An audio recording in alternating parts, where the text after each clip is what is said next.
Guys, big boss season 11 voting open ಆಗೋದು. ಬರೀ Jio cinema ಆ್ಯಪನ್ನು ಡೌನ್ಲೋಡ್ ಮಾಡಿಕೊಡಿ. ಓಪನ್ ಮಾಡಿದ ತಕ್ಷಣ ಕಲರ್ಸ್ ಕನ್ನಡ ಅಂತ ಈ ಥರ ತೋರಿಸ್ತದೆ.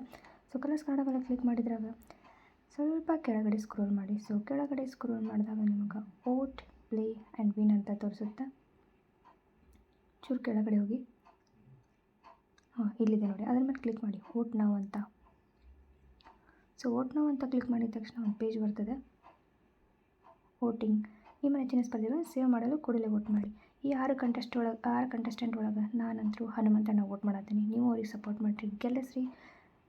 ಬಿಗ್ ಬಾಸ್ ಸೀಸನ್ 11ರ ವಿನ್ನರ್ ಹನುಮಂತಣ್ಣ ಆಗಲಿ ಅಂತ ನಾನು ಆಶಿಸ್ತೀನಿ. ಹಂಗೆ ನೀವು ವೋಟ್ ಮಾಡಿರಿ. ಹಂಗೆ ಒಬ್ಬರಿಂದ 100 ವೋಟಿಂಗ್ಸ್ನ ಮಾಡ್ಬೋದು. ಸೊ ಹನುಮಂತಣ್ಣನ ಗೆಲ್ಲಿಸ್ರಿ, ವೋಟ್ ಮಾಡಿರಿ ಗೈಸ್. Thank you. ಆ ಫೋಟೋ ಮೇಲೆ ಕ್ಲಿಕ್ ಮಾಡಿ ವೋಟ್ ಮಾಡಿ ಅಂತ ಹೊಡೀರಿ, ಮತ್ತು ಫೋಟೋ ಮೇಲೆ ಕ್ಲಿಕ್ ಮಾಡಿ ವೋಟ್ ಮಾಡಿ ಅಂತ ಹೊಡೀರಿ. ಇದೇ ಥರ 100 ವೋಟನ್ನು ಹಾಕ್ಬೋದು.